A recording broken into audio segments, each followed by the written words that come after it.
Ну что, ребята, пойдем к русалке.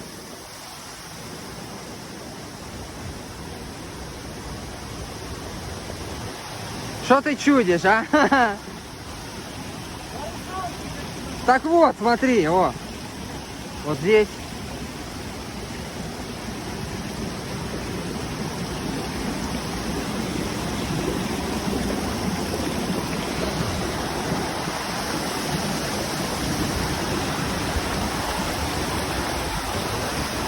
Так надо было с той